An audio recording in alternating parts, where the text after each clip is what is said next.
Hey there, everyone. Welcome back to Utility Sports, and we've got a way too early, that's right, way too early 2023 NBA mock draft here now for the NBA channel. And this is the place you want to be. The 2022 NBA draft was such a success. We saw so much growth and a lot of love from you guys. So that's a huge testament to you. Thank you so much for checking out all of our other videos.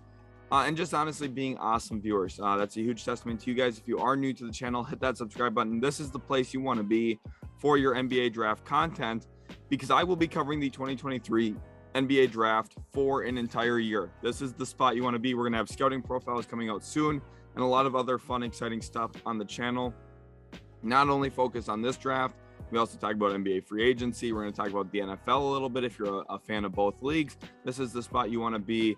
And for the format in today's video, I did use the same draft order as last year. So for example, the Magic will be picking first overall.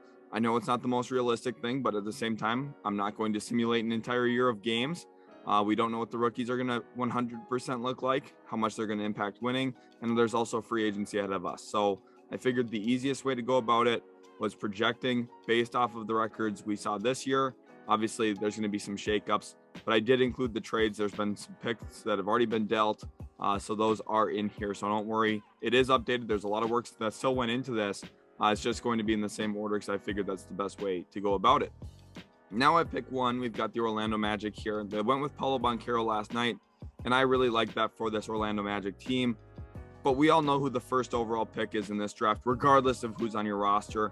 It's Victor Wembanyama, a very special French player who is huge, lengthy, and skilled. If you guys like Chet Holmgren, if you think Chet Holmgren's a good basketball player, watch out for Victor Wembanyama. He takes Chet Holmgren's lunch money and uses it to buy himself lunch. That's the type of player he is here. He's been the first overall pick in this class for about 3 straight running years now. Everybody's knowing it. He is the can't miss guy in this class. And if you have questions about that, you haven't watched him enough. He's big, can do everything you want. He's athletic, can put the ball on the deck, can finish around the rim. He's strong, and he's one of the best rim protectors I've ever evaluated. In the game against France, Team USA, the U19 variant, where they had, Chet Holmgren, Kennedy Chandler, a whole bunch of players that got drafted last night, they ran up against France, and Victor Wembanyama was the best player on the floor. It wasn't even close. He dominated Chet Holmgren in that matchup, and that was a draft that a lot of people had their eyes on, or a game, that a lot of people had their eyes on. Wembanyama dominated. He's the first overall pick in 2023. I know a lot of you like Scoot Henderson or Dariq Whitehead. I don't care. If it's not Wembanyama, something went wrong on draft night. Moving into pick 2, Oklahoma City here now. And the Thunder had a really great draft last night. So if you're a Thunder fan, you've got to be feeling really good going into today with the idea that, hey, we are still young. We might be bad next year still. Maybe we have a shot at Wembanyama. In this mock, they're not going to land him, but they do land Scoot Henderson from G League Ignite, a guard who is very dynamic, can get downhill, a pretty good passer of the basketball as well. I think that's one of the things that really stands out on tape. When you watch Scoot Henderson, there's a lot of hype around this kid, but it's understandable as to why. He's got a lot of the tools you're looking for. He's a little bit smaller than what you'd maybe hope. If you were dreaming up a dream player, you'd probably make him 3-4 inches taller. But outside of that, he's a really quick, athletic guard who is going to be very good in the NBA level. Yes, Oklahoma City probably doesn't need a guard. They probably would prefer a forward, but you go best player available here and figure out the rest if you're OKC. Scoot Henderson, second overall. I'm excited to watch this kid play again this season. I think we're going to see even a bigger jump from him, and maybe there will be discussions about pick 1. I don't think so. I think Wembanyama is the obvious selection, but we'll see. Maybe Scoot Henderson can make it a little bit of a race. Moving into pick 3, now we've got the Houston Rockets here. The Rockets, one of my big winners last night as well. Getting Bari and Tari, I thought was such a phenomenal grab. I wanted to coin that term myself, Jabari and Tari. Those two players are awesome. Getting Ty Washington as well in the first round kind of completed the whole trio of what they needed to grab, in my opinion, in round 1. And they come back here and go upside with Dariq Whitehead, who's going to be going to Duke with Shaedon Sharpe reclassifying. Dariq Whitehead was the #1 recruit in the high school class this year. Duke has 3 of the top 5. Again, there's no surprise there. Duke always gets the top guys. And it's good because with Coach K gone, that team is getting a whole new plethora of talent, which is really good to see for that program. Because when you go through a head coaching change, there's always the potential of, maybe a little bit of a shift in the program. Duke, I think, is established for success, though, especially in year one without Coach K. And the Rockets, if they take Dariq Whitehead, would be established for success as well. This kid's athletic. He's a mean wing that you want playing on your team. I think if you look at Houston, the one concern right now is who's really playing the three for you. You've got Şengün, you've got at the four, Jabari Smith, At the two, you've got Jalen Green, one Kevin Porter Jr., and then off the bench, obviously, you've got Ty Washington in case Kevin Porter Jr. doesn't work out as the starting point guard. And then at the three, Tari Eason, I think, is more of a four. So they've got an overload of certain players. They need to find a true small forward. They get it here with Dariq Whitehead. This guy has all the skills you're looking for a transcendent wing in the league. At number 4 now, we move on to the Sacramento Kings, a team that last night took Keegan Murray. And I don't think it's as much of an L as everyone says. Now, would I prefer Jaden Ivey if I were them? Yes, 100%, but you have to understand why they didn't feel comfortable drafting him, with him not working out there and a bunch of other stuff going on off the court. It's understandable why they went with Keegan, and he fits that roster really well. Keegan Murray's a good player. So now for Sacramento at 4, now's the time to come back and grab another guard. Nick Smith Jr. here out of Arkansas, a player I really like. He's got a really reliable right-handed floater. He's quick, gets to his spots, but he's never in a hurry. He's really under control of his body, finishes well around the rim. I think Nick Smith Jr. is going to be a really nice player. He's staying in his home state, playing for the Razorbacks this next season.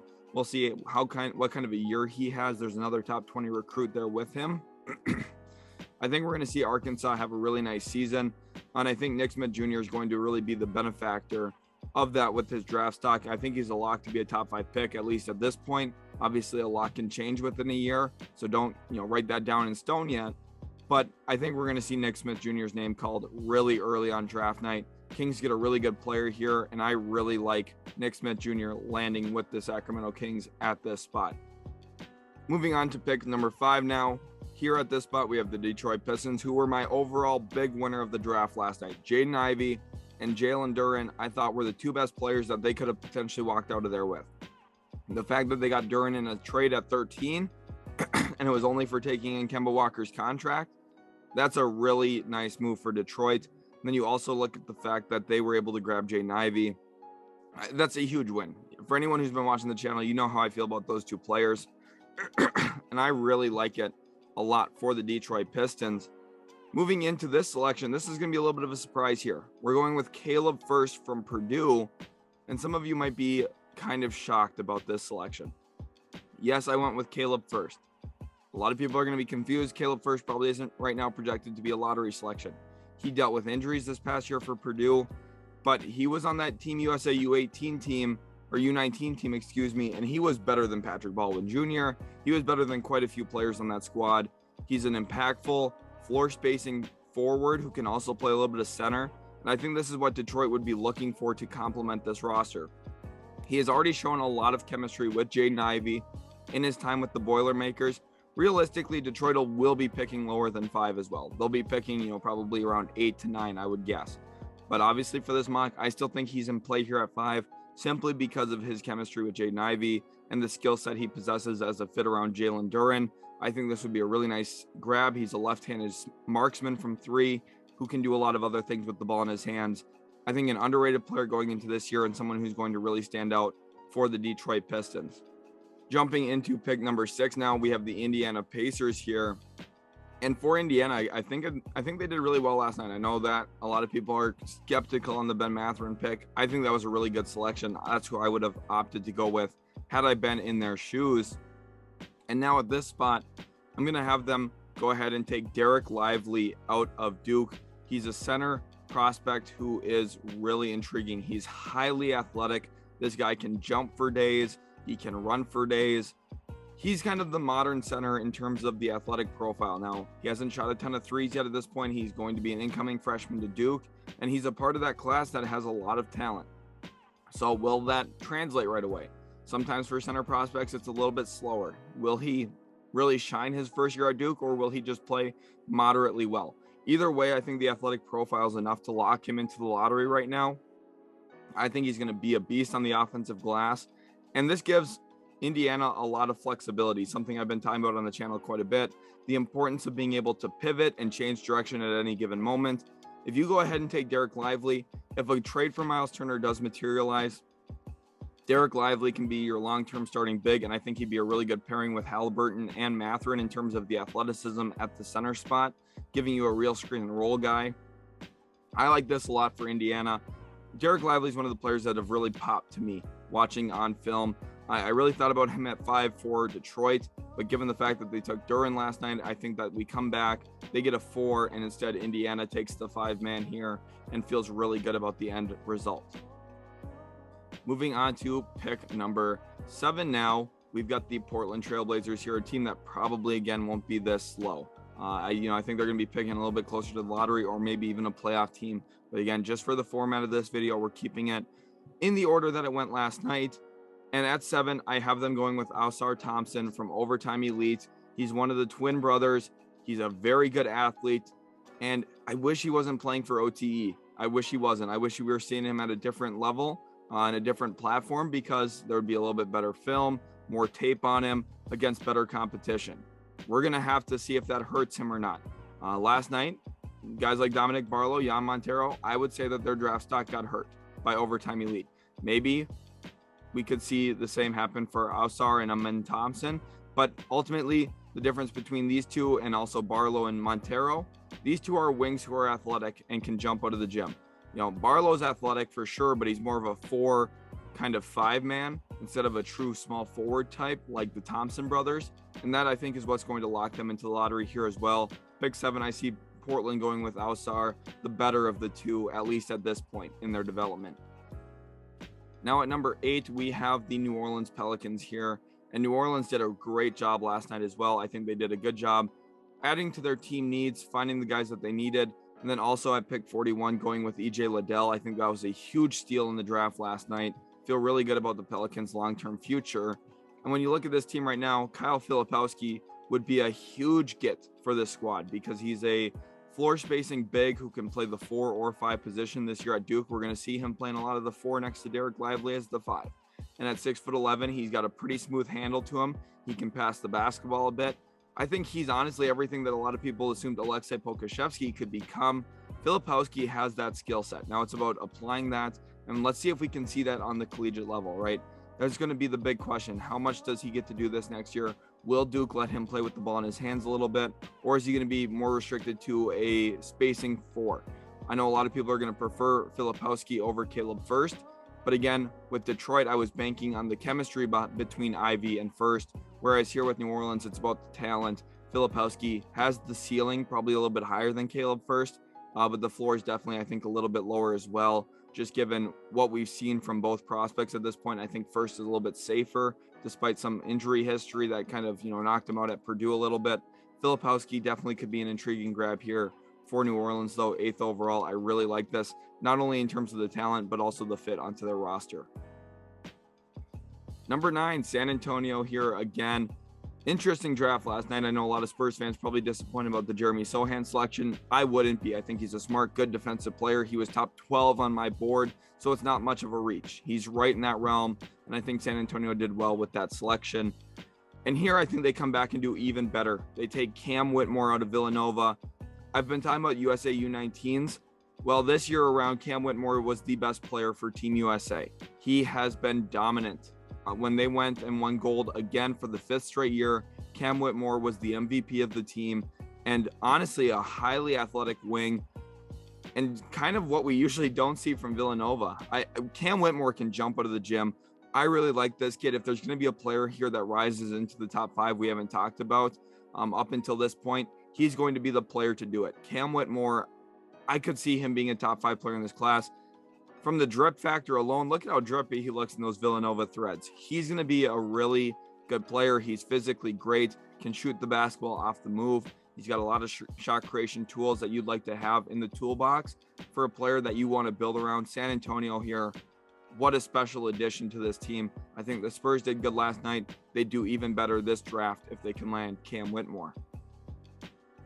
Pick number 10, now we've got the Washington Wizards here. And with Johnny Davis last night, you feel pretty good about what they've got on their team. They've got a ton of talent, and here at 10, it's about trying to find more of that. Forward Arthur Kaluma out of Cretan, and a lot of people are going to be surprised to see him here. Right now, I think consensus-wise, he's looked at as a second-round pick. He is going to be a late bloomer, and he's going to rise up into the lottery. And if not the lottery, he will be at least a first-round selection. I promise you that. Wings like him don't come around often. He's, 6'7". His arms go on for days. He's highly athletic. That alone puts you near the top end of the draft, typically. The fact that he's skilled, he can shoot the basketball off the move. For Cretan this past year, they had a player in Ryan Kalkbrenner who also played for that Team USA U19 team back in the summer of 2021. And he went down this year. And Kaluma's the player that had to step up, and he did. He was a big part of Cretan's success this year. He's going to be transitioning to a sophomore now. And I think this is going to be a really good selection. This pick from Washington could go to Oklahoma City if Washington makes the postseason. But remember, with the order right now, Kaluma to Washington, I really like this for them. There'd probably have to be a little bit of a trade here for Washington to clean up some of their roster. But I really like Kaluma's game. I think he's going to be one of the biggest risers throughout the draft this season. You can book it now. Most people are going to have him in the 30s and 40s. I have him at 10, and I'm very confident I'm going to be closer on where his actual draft number ends up being. Pick 11, we have the New York Knicks now at this spot. And with the Knicks at 11, there's some definite options here. Last night, they decided to trade out of the draft pretty much completely. I did like them getting Trevor Keels in round 2, though. I had them in my losers, in my winners and losers video up until the Trevor Keels selection. And then I took them out of the video completely because I felt like no longer were they losers. They got a guy who I thought was near first round talent in the middle of the second round. Pretty solid grab for the Knicks. And then now at this spot, I have them going with guard Carson Wallace from Kentucky, a combo guard who can really handle the rock and get to the rim. And I think that's one of the missing elements from New York right now, a reliable guard to handle the basketball. Now, I know there's a lot of rumors about Jalen Brunson going there. I think that even if Brunson does, Carson Wallace could fit off of that and play more of a two-guard role. And we also know Brunson isn't a super ball-dominant guard. When he's on the floor, he likes to have it for sure. But we've seen him operate off of Luka Doncic. Carson Wallace, I think, would be given an opportunity to grow here. Probably look at the next starting backcourt of Emmanuel Quickley and Jalen Brunson long-term. And then you look at RJ Barrett on the wing with Obi Toppin, Julius Randle, and we'll see if Nerlens Noel is still the starting center going into next season. And there's room for the Knicks to improve this offseason, but going into the next draft, Carson Wallace really liked this option for them. Pick number 12, the Los Angeles Clippers. I fully anticipate that they will not be picking 12th next season, but based on the format of this video, here they are. And this is a really great opportunity for them to go with Amen Thompson from Overtime Elite, the twin brother of Asar.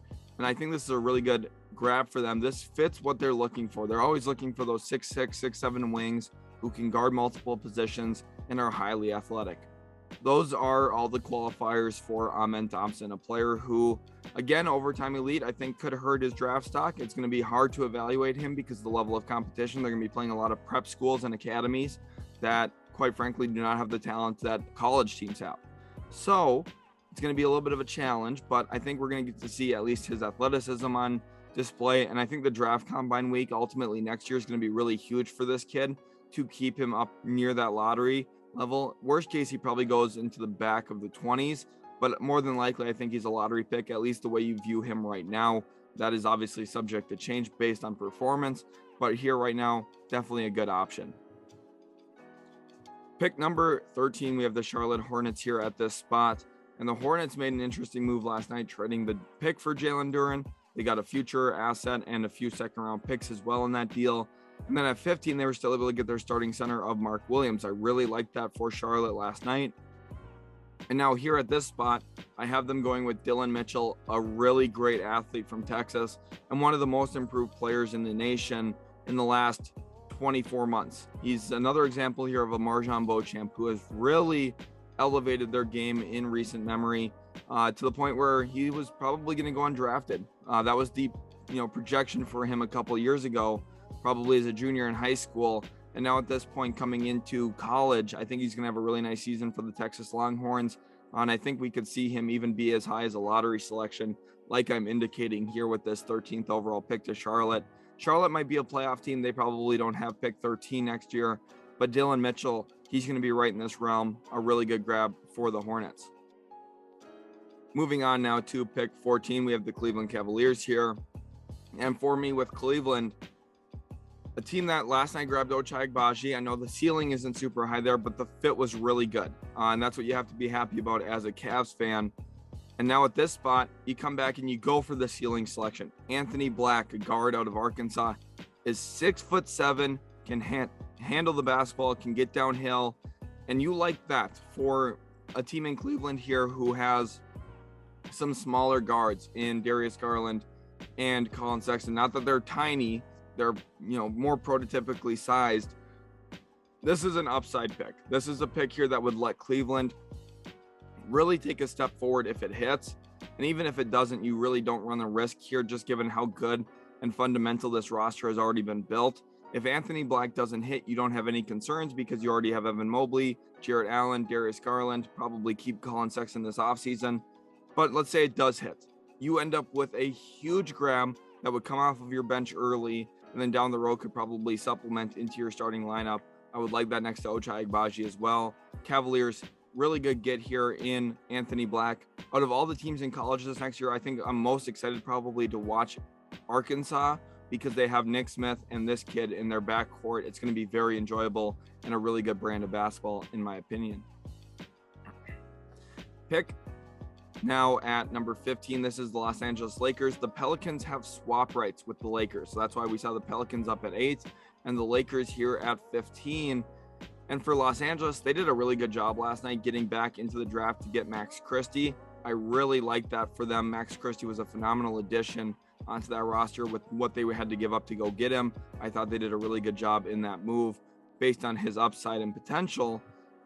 And here at this spot, I have them going with center prospect Khalil Ware from Oregon. He is a player that, right now was looked at as a top 10 recruit, and I think can definitely be impactful at the NBA level.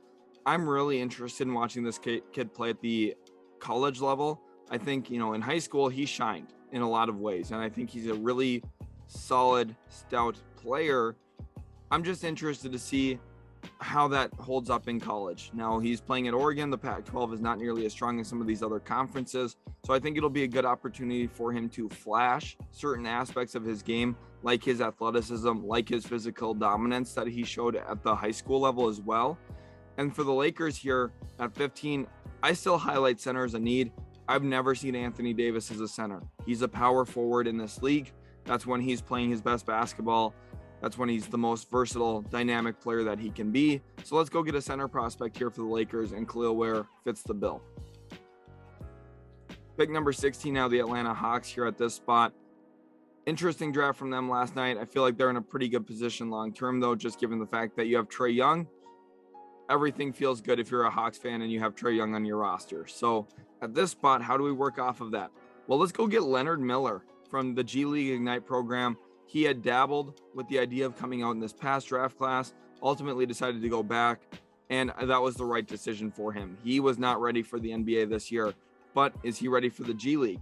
Ultimately, I don't really think so. I think he's going to have a struggled season this year with the G League Ignite team. I would be surprised if he shoots 40% from the field, and I would be surprised if he doesn't turn the basketball over a lot.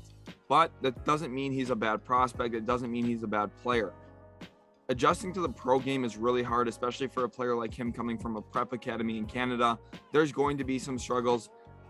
That's, something we see with everybody. Jaden Hardy last night, who went 37th overall, had some of those same struggles as well. It doesn't mean that he's not going to be impactful or a good player long term. He just wasn't ready this past year. And even this year, I don't know if he's ready for the G League. For him, I would have preferred him going to college, but I understand he wants to get in front of the eyes of NBA scouts and talent evaluators and work with NBA coaching. So ultimately, it's going to work out pretty well for him. I could still see him going in the first round like we see here to Atlanta. He's made a good decision not coming out for the NBA draft and ultimately putting himself into the 2023 class. I hope he has a good year. We'll see how much improvement we get from a 6'9" playmaker who, playing for Team Canada, played fairly well in some of the FIBA championship basketball. Brooklyn Nets now at 17. They're an interesting team because Kyrie Irving wants out reportedly. Kevin Durant might follow. Is it going to be Ben Simmons by himself, like the Fresh Prince of Bel-Air meme that we see all over the place? Potentially. Brooklyn's kind of a mess right now, but there's always the chance that they figure it out, make things work with Kyrie, keep KD in town, and everything could keep going on for Brooklyn. For this pick, you would have originally thought maybe they'd look to trade it. But at this spot, with some of the rumors, I'm going to have them go with Terquavion Smith from NC State, a player who probably would have been a top 40 pick this past draft had he come out. I was pretty surprised to see him not actually stay in the draft. When he withdrew, I was pretty shocked. But I think he's going to take a big step forward in his sophomore season, lock himself up as a first-round talent, and ultimately going to Brooklyn here gives them another dynamic player in the backcourt to work with Cam Thomas long-term, assuming that they aren't able to keep Kevin Durant and Kyrie Irving. Otherwise, if they're able to, this pick probably gets dealt somewhere else, trying to help them win right away. But otherwise, Terquavion Smith definitely could be a really good grab for this team. Again, I thought he was going to go in the top 40 this past draft. Withdrew his name, was a little surprised about that, but ultimately probably catches on with another team. Pick 18 now, the Orlando Magic. This pick comes from the Chicago Bulls in the trade for Nikola Vucevic, and the Magic, with 2 first-round picks this year, are in position to get a lot better. I have them going with a guard here who's really highly athletic and dynamic in Eric Gaines from UAB. Last year, he went famous for a clip of him basically floating in the air. And yes, that clip went viral, but he was showcasing stuff like that all season long. He's a really highly athletic guard who can jump out of the gym. Now, the only knock on him, he's only about 6'2". His offensive game is somewhat limited in certain areas, but holistically, I think he's a good player. He was the second best player for the LSU Tigers last season behind Tari Eason. Of course, Adam Miller was injured though last year. I think Adam Miller probably would have been the best player on that team had he been healthy. But here, Eric Gaines, now at this spot, I think Orlando's looking into the backcourt. They need to. And there's some good options out here. You add Victor Wembanyama and Eric Gaines in one draft, you have to be pretty happy with the results. Pick number 19, now we have the Minnesota Timberwolves here. And this is an opportunity for this team to look into the backcourt, just like I was talking about with Orlando. But I think Minnesota has an even greater need here because this team wants to start winning now. They want to get better right now. And what better than a junior prospect who has a lot of overseas experience, playing in FIBA programs and also good college experience. Former Illinois guard who has yet to make his LSU debut, but is part of the LSU Tigers, Adam Miller, otherwise known as Ace Miller, but Adam Miller's the way I know him, and he's a bucket. This kid's all about a bucket. When he played for the U19 summer team in 2021, when they went and won gold, I talked about how impactful certain players were, like Caleb First. Adam Miller was arguably the second best player on that team behind Chet Holmgren. Kenneth Lofton had moments, Kennedy Chandler had moments, Jaden Ivey had moments for that team. Adam Miller played better than all of those guys. He really did throughout the course of that summer. He is a true natural bucket getter and someone who can score the rock. I'm really high on this kid.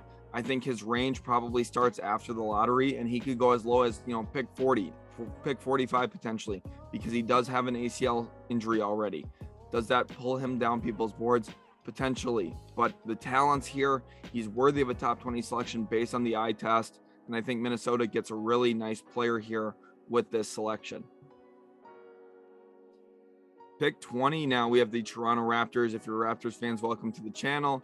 Hopefully you do enjoy the content that you're seeing here. And at this spot, I have Toronto targeting Keontae George from Baylor. He's a dynamic guard coming in from high school. He'll be a freshman this year. And this is one of the few years we actually saw 2 freshman Baylor players come out for the NBA draft in Jeremy Sohan and Kendall Brown. Ultimately, will we see Keontae George do the same? I think so. I think he's a talent that's good enough to come out to the NBA after year 1. Now, Scott Drew does a really good job keeping some of those kids there in the program for a while, and it really helps Baylor find a lot of success. But I think Keontae George, if he does come out, Toronto could be a natural fit for him. They've been looking for a backup point guard behind Fred VanVleet. I don't know if they've just found one yet at this point. I really liked the Ron Harper Jr. signing, by the way, to the as a UDFA for the Toronto Raptors. They did a great job there. No surprise again that Toronto has made another good move. Masai Ujiri is a genius GM and executive, and I think Keontae George is another example of that here. Pick 21 now at this spot, This pick comes from the Denver Nuggets for Oklahoma City, who at this spot takes the upside shot. They go with Emoni Bates, played his freshman season at Memphis, obviously is in the transfer portal. We'll see where he ends up going, but at this spot, I think Emoni Bates is a player that, formerly, how we went into this, we would have been talking about him as a potential top 5 pick had he just finished out his last season in high school instead of reclassifying and coming out early. He was young last year, and I think he struggled at the collegiate level. 100%, you can't say he didn't. But if Patrick Baldwin Jr. is worth a first-round pick, Emoni Bates is definitely worth a first-round pick. He's a more talented ball handler, more talented shot creator, someone who I think can do a lot of stuff with the ball in his hands. Now, will he do it efficiently? At this point, we haven't seen that from him. But I think the upsides here, Oklahoma City, with all those first-round picks, if you're going to take a risk and a shot on a kid, I would want it to be Emoni Bates. 6'10" scorers like him just don't come around often. And I think even if he doesn't hit, you at least can sleep at night knowing, hey, we were the team that took the shot here, 21st overall. There's really not a lot of risk involved with this pick, just given Oklahoma City's current roster. They've already got a lot of young talent. This is a swing for upside. If it doesn't hit, no problemo there for Oklahoma City. Pick 22, we have the Memphis Grizzlies here now at this spot. And for Memphis, what you're looking at is a Julian Strawther here from Gonzaga. Ultimately withdrew his name from the class. I thought he could have been a top 45 player in the class this past year. Decided to go back to Gonzaga, and I think one word to describe this kid is timely. He makes a bunch of timely plays, whether that's a huge three from the corner in a big moment, or finding the offensive glass and pulling down a big offensive rebound to secure another possession for his team, or finding a good opportunity to get a little bit of a deflection, get out and run and get a layup in transition badly when Gonzaga's needed it. He makes a lot of plays. I think he's going to take a big step forward for his junior season. From his freshman to sophomore year, he went from starting 0 games to starting every game for a really good program. I think along with Hunter Salas this next year, those two guys are both due for big breakout seasons.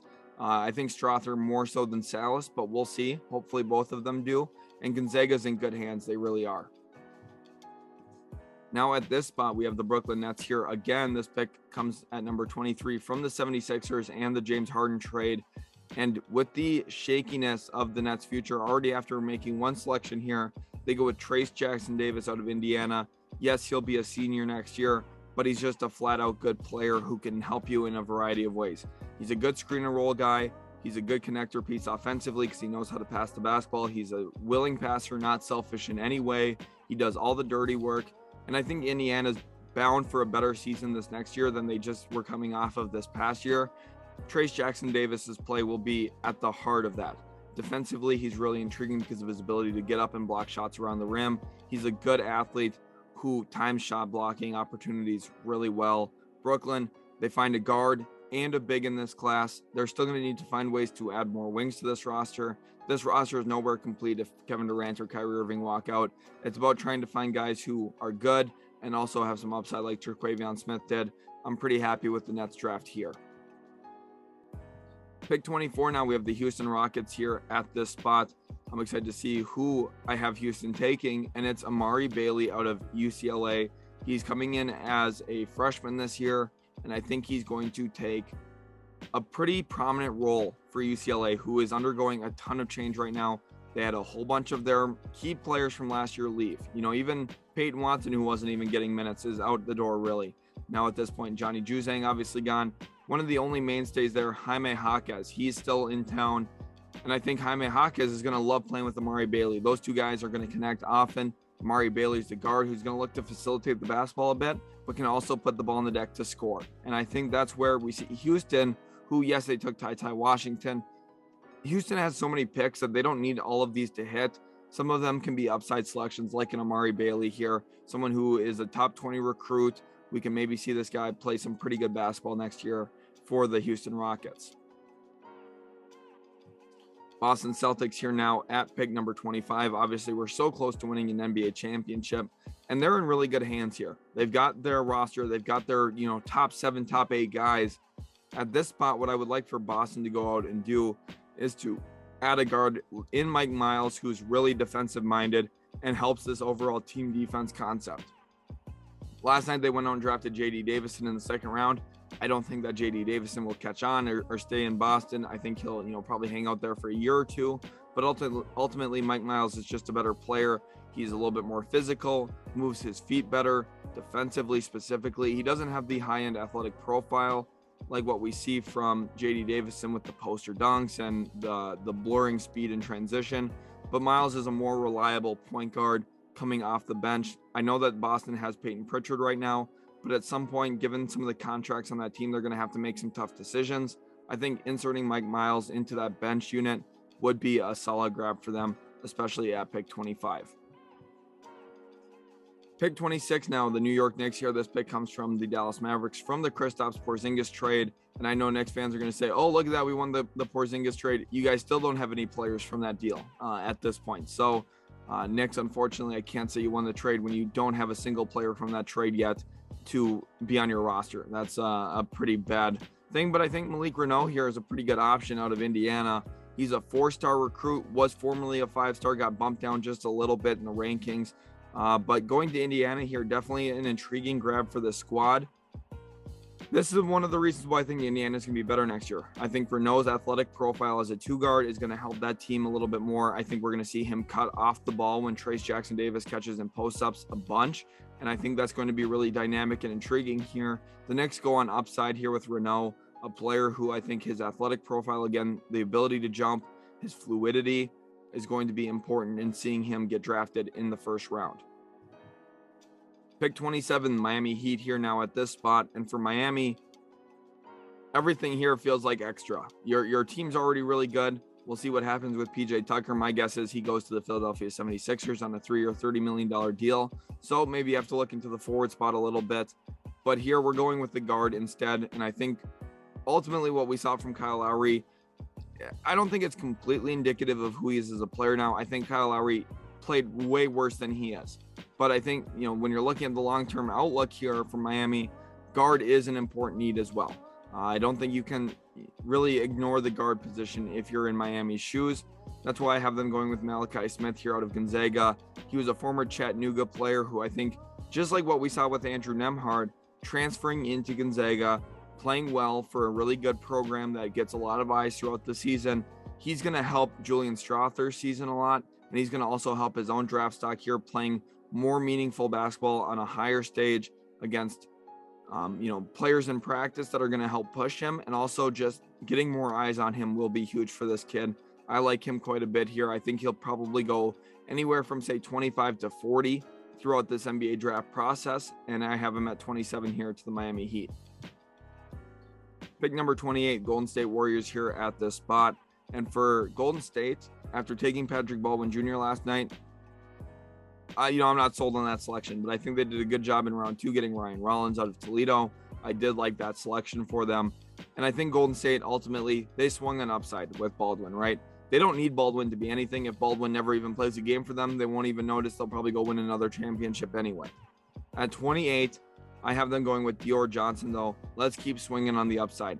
Dior Johnson has commitment issues. He's transferred a ton of times throughout high school, had committed to Oregon, decided to decommit from Oregon at the last minute, and then finally committed to Pitt. And he will be playing college basketball for Pittsburgh, which is not something we are typically watching for NBA draft prospects. We typically don't see prospects coming from Pittsburgh, but Dior Johnson as a guard is one of those rare examples where we will be watching them for him specifically. If you're watching Pitt this next year, you're going to have to keep your eye out for Dior. He's a player who was a former 4-star. I think we're going to see him definitely get drafted in the first round. It just kind of comes down to the fit and where do you see him going for Golden State here. I think you take another swing at the guard position, look for somebody who can come off the bench for you, be a facilitator type like Dior is capable of. Pick 29, Utah Jazz here now. This pick, obviously, they did not have a first rounder last year from the Mike Conley trade, but now at this spot, what can they do? What can the Utah Jazz operate under?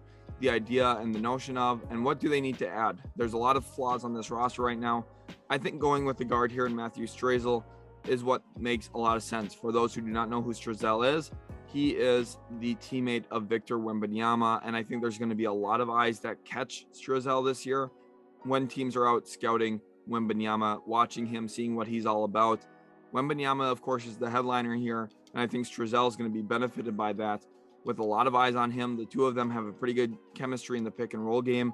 Strzel is almost as young as Wembanyama as well. So we're looking at a youthful prospect here who's got pretty good size to him and is an impactful player at the NBA level, in my opinion. I think he's going to have to come off the bench early, but he could have a nice career ahead of him. And then pick 30, Phoenix Suns here now. Phoenix, I did not have any mocks for all last year because they had no first round picks coming into the season last year. But now at this spot they do, and I'm going with Ryan Kalkbrenner from Creighton. I alluded to him earlier when I talked about Arthur Kaluma and how he had to step up in Kalkbrenner's absence. Well, Kalkbrenner was just flat out the best player on that team, and he had a pretty good impact on Team USA U19 as well back in the summer of 21. He's a player who can step out behind the three-point line to a certain extent, a good post-up big.